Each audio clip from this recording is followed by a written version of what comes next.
All right, ladies and gentlemen, welcome back to another fabulous episode of the HealthCare Trailblazers podcast. Super happy today to be sitting with the wonderful Dr. G. Dr. G is the Chief Medical Officer at a small startup called Salesforce with about 75,000 employees.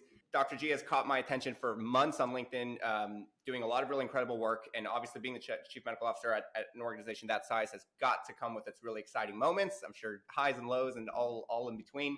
So I'm really excited to hear all about you, your career, and what you're doing. Dr. G, thank you so much for spending time with us today.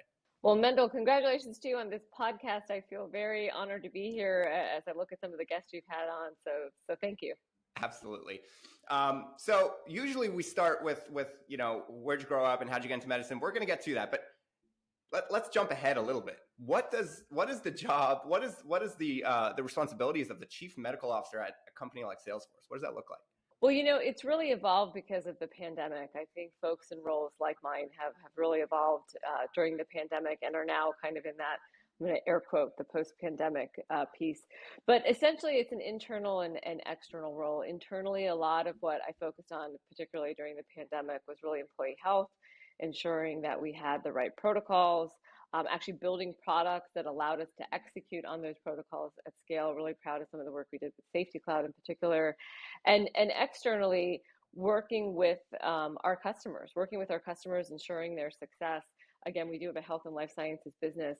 So a big part of it is sitting across from chief medical officers at provider systems, pharma companies, and really talking about our technologies like Health Cloud, Marketing Cloud, essentially CRM for healthcare, and understanding where Salesforce's value prop is in the healthcare space. It's been a terrific ride to be at a company like Salesforce doing really good work at a time when digital transformation couldn't be more important. Fantastic. That's really cool. So let's talk about the internals a little bit, because definitely something that large companies have been getting better and better at is managing their own employees' health. Obviously, there's gigantic companies and their whole job is to partner with companies like yours to offer programs to your patients and stuff like that. So as an employee at Salesforce, what kind of support does Salesforce give? And what does that structure look like? What options and channels would I have? Is it mental health, physical health? What am I looking at if I'm an employee? So all of the above, right? We recognize that a happy, healthy workforce is critical to our success and critical to productivity. So we really expanded our benefits to meet the moment of the pandemic. One of those indicators, or one of those changes, was really our expansion of telemedicine services, mental health services, and the ability to really make it part of our culture. I host a program called Be Well Together. I think you'd seen we had Sanjay Gupta on, we had Scott Gottlieb on, we had a number of luminaries in the healthcare space talking directly to our employees about everything from COVID to mental health to vaccines to now RSV. So really trying to keep this as part of our culture, but also just trying to make our employees smart at the end of the day when there is so much misinformation and disinformation out there when it comes to your health. That's really awesome. Yeah, and I think from the employee's perspective, it's got to be very comforting to, if you're in an organization, you're not, Salesforce is Salesforce. It's not a healthcare organization, but to have that level of kind of support on the health side seems to be really huge. And I'm sure your employees appreciate that a ton. 100%. Again, it remains a priority for us, and sort of was a reminder, I think, for everyone on the planet that the reprioritization of health is necessary here and critical to productivity and happiness. Yeah, that's awesome. And did you come on, you've been there for a couple of years. Was it during COVID or before COVID that you came on? Just when COVID was starting. Oh, wow. So so I actually was onboarded virtually, got my Salesforce backpack. Seriously? Didn't meet a lot of my team until a year and a half later in real life anyway. So yeah, it was, I was part of that onboarding, and it was certainly very humbling, and we learned a lot. We all certainly learned a lot and pivoted and were agile as we needed to be. We got to dig into that a little bit. What was that like to navigate new relationships? Because you're not just, you're the chief medical officer. There's a bunch of people under you. You've got a big team. You're directing, programs that are having effect on literally tens of thousands of people. What does that look like to navigate that in a completely remote environment? I think we met the moment. Again, so many companies, right, had to go virtual overnight, and we experienced the same things that I think a lot of people did, which is One, we actually found ourselves being accessible all the time. So we actually got to know our colleagues at all different parts of their life when they're doing drop up and pick up for school. They might be in their car. And honestly, we got to know each other a little better because often, pets would come in, children would come in. It was a different dynamic, but in some ways it was more personal than perhaps an office environment. And in other ways, it's certainly not the same as in person. But we're definitely enjoying the hybrid environment we're in now, which gives a little bit of both. Yeah, yeah. I was gonna say I'd imagine the marriage of the both, finding that interesting balance, is probably one of the silver linings that have come out of COVID. Definitely. Very cool. Okay, now that we'll dig more into that, but let's go back to the beginning. Where'd you grow up, and why medicine? Sure. So I grew up in South Florida in a little town called Port St. Lucie. We lovingly call it Port St. Lousy, Okay. me and my brothers. Both my parents are docs, both from India. And really, I grew up in the doctor's lounge at the hospital. I grew up seeing both my mom and dad in action, and really always wanted to be a physician, always wanted to be a teacher. Actually, one of the things that I really appreciate about being a physician is part of, one of the qualities of being a good physician is being a teacher, and a personal passion of mine around misinformation and disinformation is, it's the best patients, the most empowered patients, know the facts, know the science, and always lead to better outcomes. So I truly believe if you are doing your job as a doc, you're also making your patients really smart, and answering their questions. And I think COVID showed us that more than ever. Yeah, you know what? I actually really appreciate that on a personal level. Literally today, this morning, before I was able to have this interview, I had to follow up with a specialist, and I also was told to follow up with my PCP. And so I just mentioned to the specialist, because the specialist was like, all right, go get some x-rays or whatever and come back in a week. And I was like, oh, well, it's kind of a waste of my time because I'm also going to my PCP. Do I really have to go to both? And it was really funny for me to watch, because he was like really nice and really friendly. And then the second I just asked that question, like, I'm also following with my PCP, is this both necessary, or can I? He got like really offended. Like, he seemed to get offended and like didn't like that question, and was like, trust me, like, I'm the guy for this, and like, don't worry about it. But like, he didn't like, it seemed to me that doctors obviously prefer that patients are just like, yes, doctor, don't ask me any questions, don't try to really understand. So I appreciate that, you're pushing that to evolve the role of a doctor to not just provide medicine and care, but to actually educate the patient. And it should be like a safe space and an open space for a patient to ask the doctor a question. I think that's probably fine. For sure. And well, honestly, and technology brings that opportunity, because you just touched on, burnout, and the idea that, the average doctor's visit, average primary care visit is about 8 minutes once in 6 months. You can't cover a lot of ground. So it's not that docs prefer for patients to say yay and nay. It's that they're very focused on a care plan or a diagnosis or whatever it might be, that the patient is there for, and they have limited time and limited ability to take care of the issue. So I think that's some of the opportunities, and certainly some of the things that we do here at Salesforce, is whether it's virtual care, whether it's our marketing cloud technology, our health cloud technology, being able to extend that visit, right? So even if you left the office, being able to say, hey, here's a short video on your new diagnosis of diabetes, lupus, whatever it might be.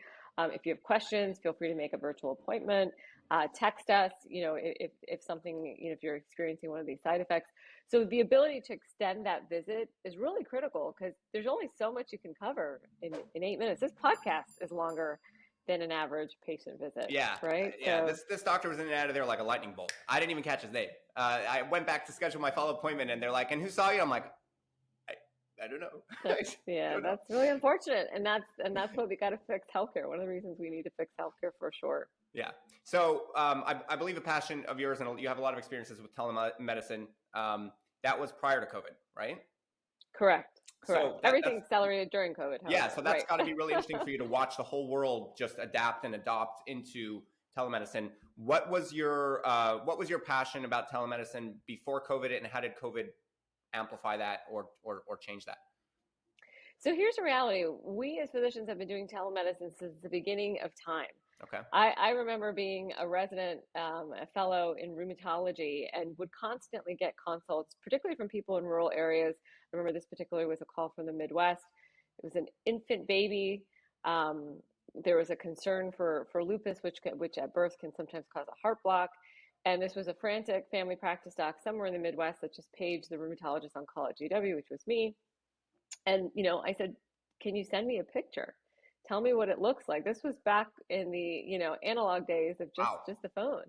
And, we always helped each other out, whether it's physician to physician, whether it was patient to doctor. I'm sure you've called your doctor in the middle of the night on a weekend, So we've always done this. The difference was there was not the technology to support it, the regulation to support it, the reimbursement to support it.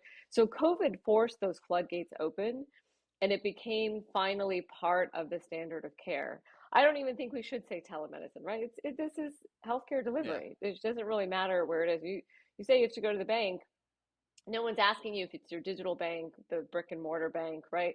So this is just the new way of doing medicine. And it is perhaps the only silver lining of COVID is that we were able to really leapfrog the things that have been keeping telemedicine back all Right. of this time. Right. Are there any specific technologies that you're a fan of? I mean, I see a ton of them. There's obviously bunches of them. There's like one that I saw that I think it's out of Israel called like TitoCare. I think it's called TitoCare. And TitoCare, yep. oh yeah, you're familiar. So they send this package to patients' homes, and it comes with like all these little pieces that have like really high intense cameras, and then that allows the doctor to be in the office and really see very clearly. And you could do like a full ENT. Like, what are some interesting products or technologies that you think fit into this, good medicine, good care delivery model using technology? Sure. I'm a big fan, and I always say this, the best, and I say this with the product teams, and I'm working with the product teams, and we're trying to build a good product for the healthcare space. The best health tech products to doctors and nurses are invisible, right? Don't get in the way of the bedside manner. Don't make it too complicated. TitoCare is a great product, but the more complexities you put on the do-it-yourself Mm-hmm. sort of environment, you lose, or you there's a lot of human error that can be introduced. So keep it simple, Sally. I like the KISS methodology. And the more invisible, the less intrusive, the more intuitive. Doctors love technology. The idea that doctors don't like technology is actually a misnomer. We love our stethoscopes. We love our CT scanners, our MRIs, Da Vinci surgery, robotics. I mean, our entire field is built on innovation. All of those innovations work within the workflow of a doctor, get us to the result we're looking for. Technology has unfortunately been implemented in such a way, particularly electronic health records, that those technologies were really done to doctors and to nurses. They weren't really done with them. And I think this next era of digital transformation has to be done with the doctors and nurses, a real understanding of the workflow, real understanding of what is the problem that the clinical team is looking to solve, and then how does technology make that easier, not introduce new steps and new workflows and new hindrances when we think about the workforce shortage and burnout and where it is today. Yeah, absolutely. I think that even talking to some other leaders in the field, there's like this disconnect between like the legislator and the people that are actually passing these laws and rules and regulations and the actual medical community. How do you think? What would you suggest so that doctors like yourself can have more influence and more say in those decisions at the government level? Well, look, from a policy perspective, we need to make telemedicine a permanent part of the healthcare ecosystem. We need to ensure that all of the regulations to support that, state licensure in different parts of the country are available and possible. I think continuing to work with physician organizations is really critical, whether it's the AMA, the American Diabetes Association, big tech vendors such as the Salesforce. Really important to make sure doctors are both at the table informing the policy, getting buy-in on the policy, and the everyday nuances of what that will look like once rolled out. So I think just continuing to make the doctor nurse stakeholder part of the recipe making, the baking, and then the final tasting of the end product of a bill or policy is really critical. Absolutely. You know, the rise of telehealth through COVID has been absolutely fantastic. Like you mentioned, a not downside, because it's not a downside, but a challenge with it is that some of the populations that need it most simply don't even have internet. And it could be that they're just in really rural areas where they literally don't have broadband, like they don't have broadband or they don't have Wi-Fi or issues like that, or it could be an affordability thing. Do you have any advice on how we can not only? I think it's a no. I mean, if I was the government, I would say it's obviously a no-brainer that telemedicine and telehealth shit is going to become permanent. I think the effects and the benefits of it are obvious to everybody. How do you think we could not only make it permanent, but expand it to some of those served populations that actually need it most? But the challenge is the actual connectivity. They don't even have those. Do you have any ideas there on how to fix that? Well, again, I won't pretend to be a policy expert, right? I'm just a doc in doc. health tech. Dr. G, though. But that's a great name. but it's critical. It's important. Infrastructure matters, right? Without the infrastructure, we're sort of dead in the water. So the infrastructure matters, and I think continuing to scale that and ensure we're able to reach the places that we need to is essential. Essential. Absolutely. That was a fabulous answer, by the way. That was great. Let's talk about how Salesforce, the actual employee footprint. It's global, right? I mean, correct. Yeah. So how do you deal with, even in our country, there's so many demographics and so many, and the way that care delivery happens is going to change based on that. From your seat all the way at the bird's eye view of Salesforce, how do you go about navigating the challenge of getting employees in different areas the care in the way that would suit them best? So, I think that's a challenge for any global multinational company, but, it's really, again, being mindful of various cultural norms, being mindful also of different regulations in different regions, but it's a challenge. It continues to be a challenge. And again, we think particularly through COVID really rose to the moment. Yeah, absolutely. Definitely seems so. And again, I see you a lot. You're doing a lot of public facing content, which is really awesome. It's always nice to see people in your position actually taking the time out of your busy schedule to do things like this, do podcasts and do interviews and get on the news. And so you're obviously very passionate. What are some of those other leading causes that you feel very strongly about, aside from telehealth? So again, misinformation and disinformation. I think we continue to live in this era where it's really informing the way we think about our health. Yep. COVID was just the kicker, but this has existed in healthcare forever, whether we're thinking about vaccines, whether we talk about HIV, mental health, the different stigmas around mental health. So I think it's really important and critical that healthcare has been reprioritized in our society, but that people think about getting smart, right? And from a public health standpoint, the messenger does matter. The messenger always mattered, right? If you're a woman, you generally want to see a female physician. If you're Black, you want a messenger that also looks like you and talks like you and comes with your cultural background. Same with if you're Asian, same with if you're Latin. So I think it's important from a public health perspective that we're realizing that sort of science needs a PR campaign, and that these things can go a long way. And the providers out there, the pharma companies out there, the retailers out there that understand that have a real opportunity here. In healthcare, we say it's patient education. In business, we say it's marketing. But marketing in healthcare is really patient education. And I think if you're smart and you understand who your consumer is, and with the right technology, that's very easy, personalizing those messages, personalizing those journeys, and creating the trust, that's ultimately what the consumer is looking for, ultimately what the patient is looking for. And then the loyalty follows, right? The loyalty follows, and you're not sort of going to be distracted by an influencer or your hairdresser or someone who perhaps just doesn't have the right credentials when it comes to things that have high stakes, things that have high stakes. And so I think we've learned, and the Surgeon General for the first time even put out the warning on misinformation and disinformation. It's quite dangerous, but I do think there is a place for technology to both help and hurt.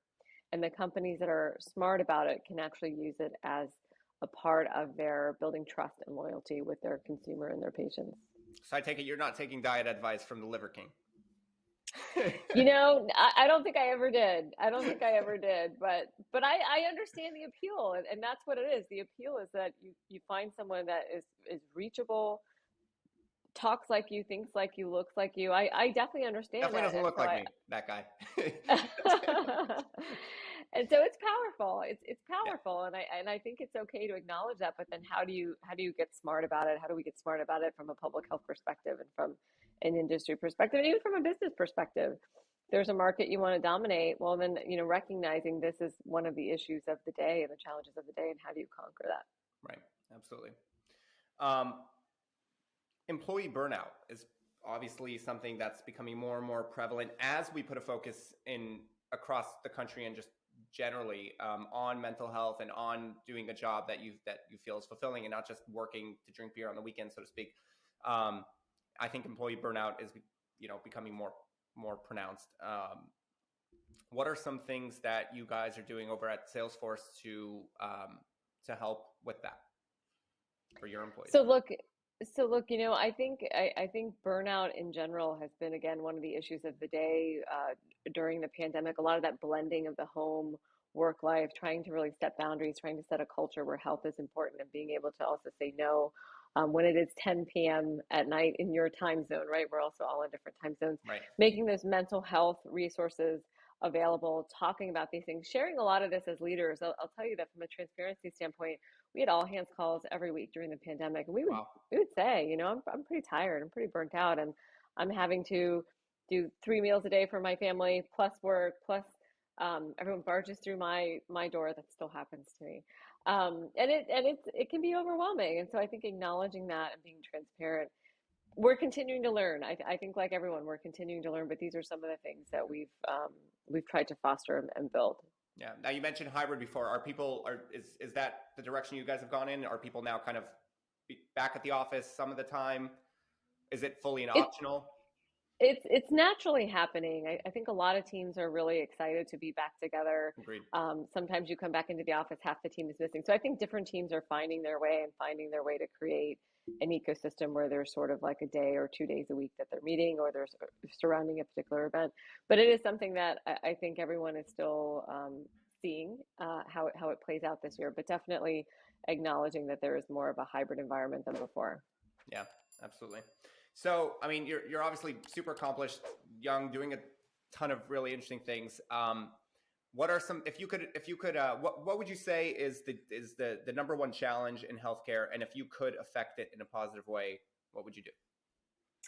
So I think the number one challenge in healthcare from a delivery standpoint is the workforce burnout and workforce shortage. We just simply do not have enough doctors, do not have enough nurses, and we've disillusioned those students with the amount of debt, the way so many healthcare professionals were treated during the pandemic, both good and bad.